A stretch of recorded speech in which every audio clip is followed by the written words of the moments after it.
So, towards my late 20s, I felt like a total loser, struggling to get a job, grinding my ass off, barely living off of YouTube revenue, and still living at my parents' house. So one day, I just forced myself to move out and try to live on my own, just to prove that I could even do that. And so one day I found myself in a completely new state, in a new city, living in an apartment of my own the very next month. And even though I was barely making it, for me I felt like at least I wasn't burdening anyone anymore and no longer leeching off my parents, and I was proud of that. And very soon after, I kind of got into the groove and started taking my health seriously. I started to exercise and walk and run just about every day. And about a year or so later, I started to get these weird stomach aches. Now, this is kind of unusual because, remember, I was starting to eat a lot cleaner, I was working out, I was on a journey to get a shredded six-pack, and I basically almost never ate out. Virtually zero junk food. And aside from a few unsweetened coffees, the only thing I ever drank was water. So my original plan was to just wait it out, and get more sleep and heal. But a few days passed by and my stomach is not getting any better. And now I'm getting kind of worried because, remember, I'm barely getting by, I can't afford health insurance, and as far as I can tell, I'm not doing anything wrong. And the stomach pain just started getting worse and worse until literally I couldn't stay asleep for more than 1 or 2 hours. So the next day, I just limped over to the nearest pharmacy at Target. I winced and smiled and looked at the pharmacy girl straight in the eyes and said, "Hey, sorry to bother you, Miss Pharmacist. Listen, I don't have a prescription. I don't actually have health insurance either because I can't afford it, but I got like a pain in my abdomen and I have no idea what's causing it or how to fix it. I exercise every day. I don't eat junk food. I don't drink. I don't do drugs. I live an exceptionally boring lifestyle. And I know you're not a doctor and you don't get paid enough for this shit. So if you guess wrong and kill me, it's fine. I won't sue you, but you are all I got. So if you had to take a wild guess on what medicine I should try, I am open to any suggestions." She, of course, smiled and laughed at the insane situation she found herself in, and kind of just jokingly said, Oh God, yeah. I don't want to kill you, but let me think. You exercise, you don't drink, you don't do drugs, you don't have junk food. But if it's your stomach area making a problem, then it's probably something diet related. What do you eat anyway? and I just looked at her and said the truth, which was, chicken and sometimes rice. And then she said, Okay, but what about for lunch?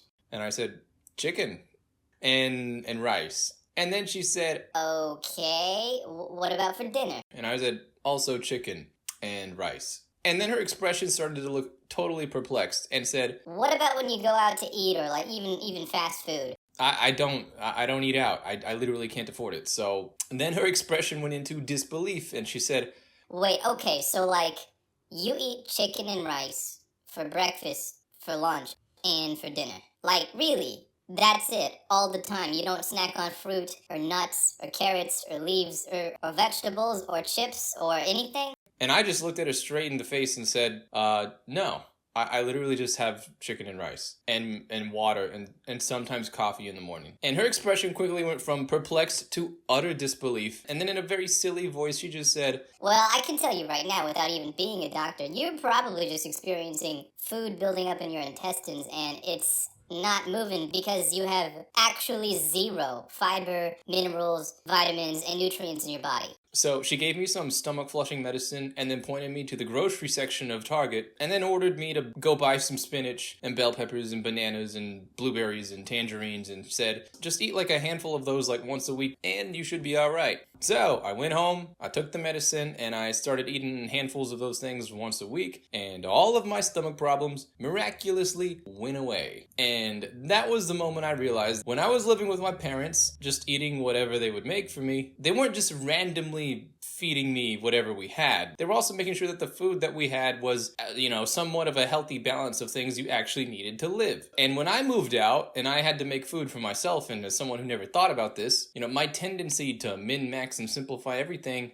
just led to me forgetting that your body needs more than just protein and water to survive. It also needs fiber and vitamins and minerals and calcium and all the other things around it. Now, feel free to do your own research, but for me, after having that close call with my stomach and the pharmacist, I was completely shook, and I was on high alert about my diet and my health after the incident. And instead of just going to the internet, I went to all of my most shredded and healthy looking friends and asked them for the most simple advice they could give on what to eat in order to live and look like them. And, just getting it straight from the people I knew and could trust, who clearly looked and acted the way I wanted to be, I just felt like was a much safer way to get information than trying to figure out myself on the internet. So I will share with you what they told me now. Basically, try to read all the labels of your food before you buy it or you eat it, and you want to avoid as much as possible anything with more than 6 grams of sugar, fructose, cornstarch, and corn syrup, and anything with a lot of sodium and salt. That alone will get you 98% into the safe zone. If you follow this advice, then basically the only safe foods that you can reliably eat that are good for you and are also affordable are chicken breasts, eggs, natural straight fruits and vegetables, not the fruit products or the fruit juices you see in bottles. Those things are literally just soda, larping as apple juice, but I'll get into that later. The American Heart Association says the average human should aim to have no more than 30 grams of sugar a day. Now, I know this might sound basic, but when you actually start to look into it, what you will find, I'm telling you, is mortifying. For example, the honey oat cereal that we all had when we were kids? Well, 1 cup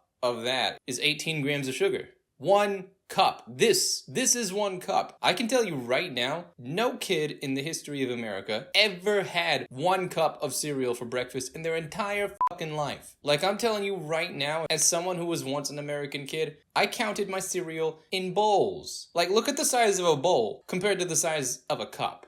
How many cups do you even think are in a bowl? Like, as a kid, I would always have 2 or 3 cereal bowls for breakfast. And there's probably 4 cups of cereal in one bowl. So as a kid, I was having 12 cups of cereal for breakfast, which is 216 grams of sugar a day. At the beginning of my day. For my entire childhood. And we were supposed to be having 30 grams. 30. How did nobody ever tell our parents that this quote-unquote healthy cereal is literally just sugar? Why has no one mentioned this in school? We could probably reduce heart problems by 78% if they just taught you how much sugar is in cereal, in elementary school or something. But whatever, I digress. The point is, you should avoid having 3 bowls of sugar for breakfast if at all possible. There's also another important part of this, which is not all sugar is created equal. Your body has a much easier time breaking down natural sugar that comes from things like an apple or an orange than it does breaking down processed sugar that comes from highly concentrated and compressed artificial sugars like whipped cream or syrup. Any of the sugar syrups that you find in virtually any of the fruit drinks, like the Welch's, apple juice, grape juice, Coca-Cola, Pepsi, soda pop beverages, if you just look at the description, you'll find that even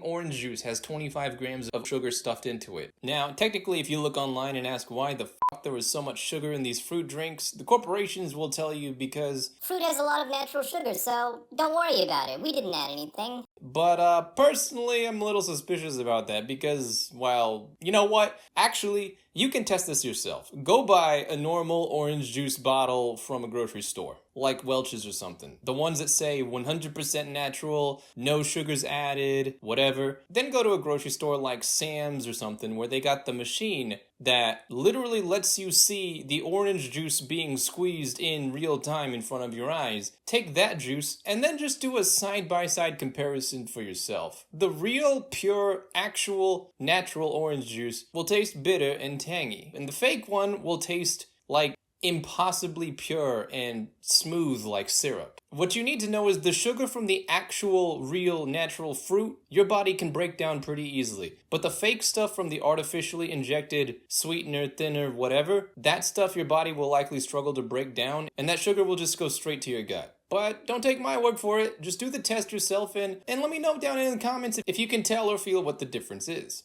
Alright, so that's the general advice, but how does this actually look in practice? Well, as far as my personal diet looks, in the morning, basically I've replaced breakfast with just getting all the vitamins, minerals, nutrients, and other things that I'm supposed to have. So I started all with a 1-a-day vitamin, make sure it's the plain, boring, non-sugar kind, and then right after that I have a handful of pumpkin seeds, because those are really high in magnesium, and I did some research, and apparently that's really good for helping keep your hair healthy. Stop it from going gray and from disappearing. Now, I personally have been very fortunate to still have my hair on my head, and my dad is almost 70 and he still has most of his hair, so I know I have the genes to keep it. So I was like, hey dad, how do I keep my hair like you? If I want to have hair like you when I'm 70, how do I do that? And I'm roughly translating this from a thick accent from a 70-year-old Japanese man, so bear with me. But basically he said, think of your hair like a fruit that comes from a plant. We call these plants hair follicles. And in order for a plant to grow healthy, ripe fruit,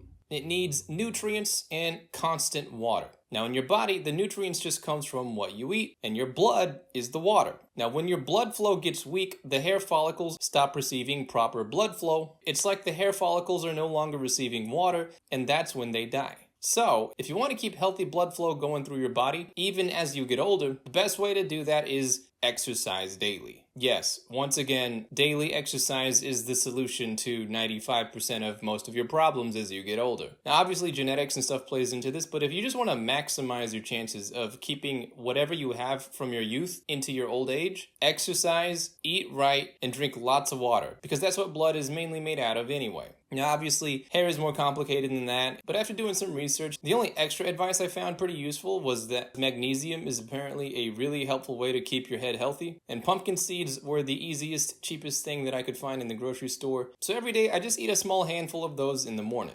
And then I have a banana for calcium and blueberries to keep my brain optimal, fast, and sharp. And there's a lot of studies out there showing the link between blueberries and healthy brain activity. So I just chug a handful of blueberries in the morning too. And I top it all off with a scoop of protein. Usually I'll just put the blueberries, the bananas, the protein, and, milk or water in a blender and make a little shake. But, however you want to do it is fine. For lunch, chicken is still my main meal, but I have replaced the rice with 2 eggs, which is a lot less carbs, and then I just touch a bunch of sliced and diced vegetables to add some mass to the meal. Spinach to help keeping my eyes and heart healthy, cabbage for digestive and heart and immune system support, bell peppers for some more eye benefits and digestive health, beets for blood pressure maintenance and digestive energy support, and onions for cholesterol and blood sugar regulation things. I also heard it helps with your hair too, so that's another bonus for onions. And the last thing that I've added to my diet uniquely once a week instead of once a day is salmon and fatty fish, because I have floaters in my eyes, and when I was a kid living with my parents, my dad is Japanese, so I always had fish for dinner when I was younger. But as soon as I moved out on my own, my eyes started to feel a lot more heavy and more stressed, and the floaters started to get a little worse. And when I looked up and found out that fatty fish like salmon and anchovies actually helps with your eye health and vision and keeps the floaters at bay, when I started to think about when the last time I had fish was, it was definitely years ago with my parents. And so I started buying a slab of salmon to have sashimi once a week, and almost immediately my eye aches and my floaters started to get a lot better. So salmon is a little bit expensive, which is why I can only afford to have it like once every few weeks, but it's better than nothing, and it really has helped my eyes. So if you can, I do recommend you have some type of fatty fish every few weeks, in addition to all the vegetables and the chickens and the eggs daily. For dinner, it's kind of flexible. Honestly, it's usually just whatever my family makes or whatever restaurant my friends want to go to, so it kind of is the one meal that I'm not super tight. But if I'm looking at something that is clearly really not good for my health, I'll usually just eat a small portion of it, or maybe just take the burger without the fries,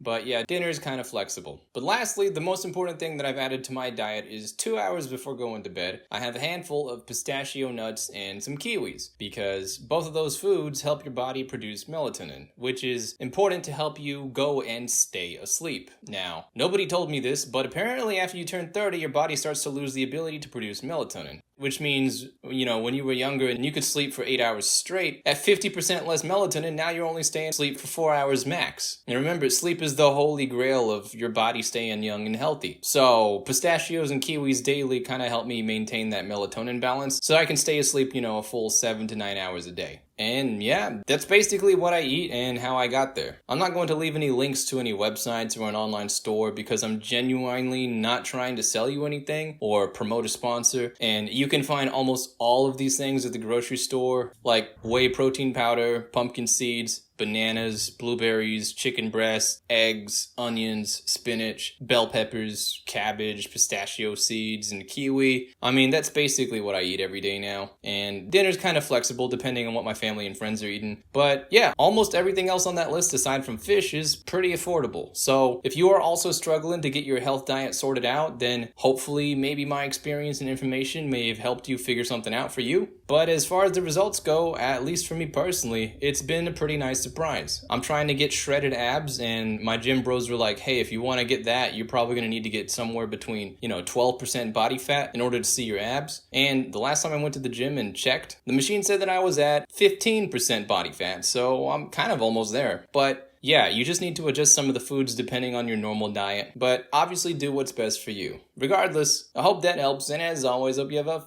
fantastic day, and I'll see you around.